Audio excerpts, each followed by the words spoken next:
Hey guys, welcome back. ஆம் விக்ரம். இன்றைக்கி என்ன குக் பண்ண போகிறோம்னா ஸ்ட்ராபெரி வெண்ணிலா ஐஸ்கிரீம் கேக்குங்க. இன்னைக்கு ரொம்ப ஜாம் ஆகுது. இந்த இருக்கு உங்கள் சீட்டு தெரியுது, நீ மூடு. ஸோ வாங்க வீடியோக்குள்ளே போகலாம். ஸ்ட்ராபெரியை வாஷ் பண்ணி எடுத்தாச்சு, வாங்க கட் பண்ணலாம்.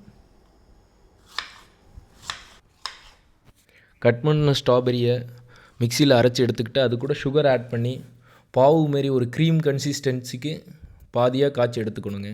மைதாவில் சுகர் ஆட் பண்ணிவிட்டு 2 டீஸ்பூன் பேக்கிங் பவுடர் ஆட் பண்ணி நல்லா மிக்ஸ் பண்ணிக்கோங்க.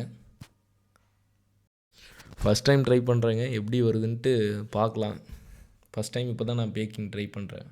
நல்லா வரும்னு ஒரு நம்பிக்கை தாங்க. தென் ஒரு பவுலில் மில்க் எடுத்துக்கிட்டு அது கூட வெண்ணிலா எக்ஸ்ட்ராக்ட் கொஞ்சமாக ஒரு டீஸ்பூன் அளவுக்கு ஆட் பண்ணிக்கிட்டுங்க. தென் அது கூட பட்டர் இருக்கு பாருங்கள், நம்ம காய்ச்சி வச்சுருந்த பட்டர், அதை மிக்ஸ் பண்ணிக்கோங்க. பீட்ரு எடுத்து கையால் நல்லா மிக்ஸ் பண்ணிக்கணுங்க. மிக்ஸ் பண்ணிக்கிட்டு நம்ம ப்ரிப்பேர் பண்ணி வச்சுருக்க மைதா சுகர் மிக்சர் கூட இதை மிக்ஸ் பண்ணி நல்லா பிளெண்ட் பண்ணணுங்க. நம்ம பிளெண்டர் வாங்குற அளவுக்கு நம்மக்கிட்ட வசதி இல்லைங்க இப்போதைக்கு, ஸோ கையால் தான் மிக்ஸ் பண்ணி ஆகணும். மிக்ஸ் பண்ணி ரெடி பண்ணியாச்சுங்க. தென் நம்ம ரெடி பண்ணி வச்சுருக்க மைதா மிக்சர் கூட இதை ஆட் பண்ணிக்க வேண்டியதாங்க. ஃபைனலாக பேட்டர் ரெடி பண்ணியாச்சுங்க. நல்லா மிக்ஸ் பண்ணிக்கோங்க, அப்போ தான் சாஃப்டாக வரும். வாங்க இதை பேக்கிங் ட்ரேக்கு ஷிஃப்ட் பண்ணியாச்சுங்க. வாங்க ஓடிஜியில் வச்சுட்டு டைமர் செட் பண்ணி விட்டுட்டு தென் ஃப்ரோஸ்டிங் மேக் பண்ணலாம். ஓடிஜியில் 175 டிகிரி ஃபிக்ஸ் பண்ணியாச்சுங்க. டைமர் 30 மினிட்ஸுக்கு செட் பண்ணியிருக்கேன். ஃபஸ்ட்டு 20 மினிட்ஸ் மட்டும் பாட்டம் ராட் மட்டும் ஆனில் இருக்குங்க. லாஸ்ட்டு 10 மினிட்ஸுக்கு 2 ராடையும் பாட்டம் அண்ட் டாப் ராட் ரெண்டுத்தையும் சேர்த்து ஆன் பண்ணி வச்சுக்க வேண்டியதாங்க. சூப்பராக பேக் ஆகிருக்கு, சாஃப்டாகவும் இருக்குங்க.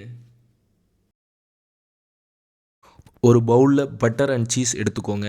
அது கூட நம்ம அரைச்சி வச்சுருந்த சுகர் பவுடர் எடுத்துக்கிட்டு கொஞ்சம் கொஞ்சமாக போட்டு நல்லா பீட் பண்ணுங்க. அப்போ தான் ஃப்ரோஸ்டிங் ரெடி ஆகும்.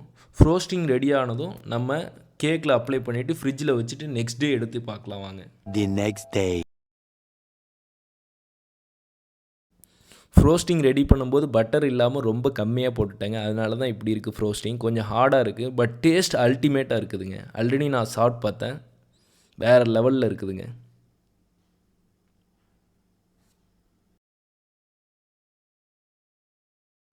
மறக்காமல் சேனலை சப்ஸ்கிரைப் பண்ணி வச்சுக்கோங்க. இன்னொரு வீடியோவில் பார்க்கலாம். பாய்.